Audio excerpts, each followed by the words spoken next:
Milliy sertifikat imtihonlarida 38-savolga yoki 39-savollarga tushishi mumkin bo'lgan funksiya, ya'ni grafik holatda tushadigan funksiya, ko'pchilikka muammo bo'ladigan funksiyaga yechim qilamiz. Bunda bizga berilyaptiki, y teng fx funksiyaning grafigi va unga tegishli bo'lgan 9 ta nuqta, x1 dan boshlab x9 gacha.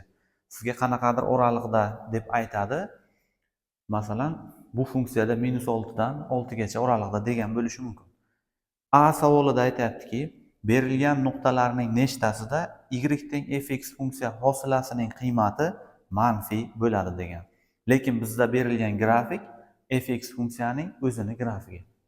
Diqqat qiling. Agarda y teng fx ni qiymati manfiy bo'ladi deganda edi, hosila demasdan, mana bu nuqtalar, ya'ni x5 ga e'tibor bersak, funksiya pastga tushgan, mana bu qiymatda y manfiy bo'ladi, x6 da ham manfiy bo'ladi, ikkita nuqta bo'lar edi. Lekin bizga aytayaptiki, hosila qiymati bo'lishi kerak.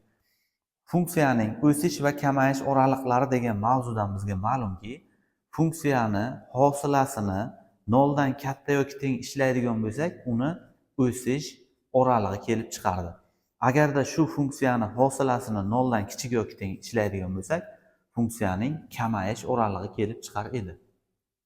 Funksiya o'zini grafikiga qarab esa hosilani, ya'ni funksiyani o'sish va kamayish o'ralig'ini topish mumkin. Masalan, mana bu funksiyamizga qaraydigan bo'lsak, boshlanish nuqtasidan mana bu eng yuqori nuqtasi, ya'ni maksimum nuqtaga chiqqunicha funksiya o'sadi. Ya'ni mana bu holatda mana yuqoriga qarab intilgani uchun funksiya eng yuqori qismgacha o'suvchi funksiya, ya'ni mana shu o'raliqda o'sish qiymati bo'ladi, o'sadi funksiya. Xuddi shundan eng yuqori nuqtaga chiqqanidan keyin pastga qarab tushishni boshlaydi va bu holat ikkinchi bukilish nuqtasi, ya'ni minimum nuqtaga yetguncha davom etadi. Mana shu joyda belgilab qo'yish mumkin. Bu joyda demak funksiya kamayadi. Endi eng pastki minimum nuqtaga chiqib, yana qaytib yuqoriga qarab chiqishni boshlaydi. Bu o'raliqda esa funksiya o'sadi, ya'ni bu o'sish o'ralig'i hisoblanadi va ikkinchi holatda esa yana pastga qarab tushishni boshlaydi. Bu holatda esa funksiyani kamayish o'ralig'i, ya'ni kamayadi.